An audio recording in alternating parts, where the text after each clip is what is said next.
Friends தமிழ்நாட்டில் எவ்வளோ பிரச்சனை இருக்கும்போது இந்த பிரச்சனையை பேச வைக்கிறாங்க பாருங்கள், அதுதாங்க ரொம்ப தலைவலியாகவே இருக்குங்க.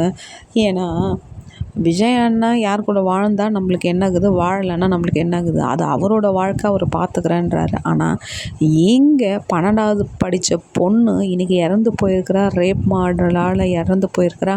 ஆனால் அது எதையும் பேச மாட்டாங்க. விஜய் த்ரிஷாவை கல்யாணம் பண்ணிக்க போகிறாரா இல்லையா, இல்லை சங்கீதா கூட டைவர்ஸ் ஆகிக்குதா இல்லையான்ட்டு இதை ஒரு பெரிய பேச்சாக பேசுகிறாங்களே.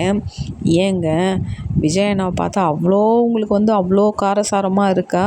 அப்போ ஒரு பெண் குழந்தை இறந்து போயிருக்கு, 3 நாள் இறந்து போயிருக்கு, தப்பு பண்ணவங்களை கண்டுபிடிக்க முடியல. அந்த மாதிரி ஒரு சூழ்நிலாம் போயிருக்கிறா. இப்போ த்ரிஷா ஏர்போர்ட்டுக்கு போயிருக்கிறா. மீடியாவுக்கு பேட்டி கொடுக்க முடியல.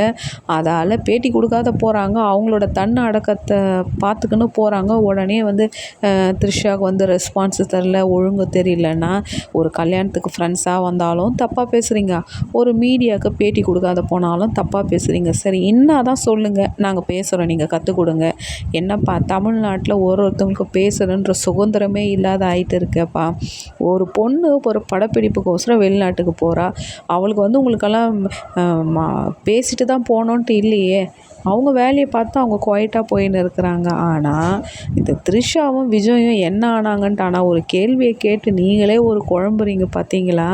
ஆனால் அதை தாங்க முடியலங்க. எவ்வளோ ஒரு குழந்தை 10th படித்து 10th 495 மார்க் எடுத்து கனவுகளோடு டாக்டருக்கு படிக்கணும்னு வந்த குழந்தை இன்றைக்கி நம்மளோட உயிர் இல்லை. ஆனால் அந்த கதையெல்லாம் எடுத்து மீடியா ஆகட்டும், அக்கா வீடு பக்க வீடு எந்த வீடும் இந்த கதையை பேசலைங்க. ஆனால் பேசுகிறீங்க பாருங்கள், த்ரிஷாவும் விஜயும் ஒன்றா ஆனாங்களா, ஒன்றா ஆவலையா? இப்போ சஞ்சய் வீட்டை விட்டு போயிட்டான், அப்பாவோட இன்ஷியலை போட்டுக்கலன்னு. ஐயோயோயோயோ, நம்மளுக்கே ஆதார் அட்டையில் நிறைய பேர் வருதுங்க. அதையே நீங்கள் உள்ளே எடுத்து பாருங்கள். நம்ம கார்டுலேயே நிறைய ஸ்பெல்லிங் மிஸ்டேக் இருக்குது.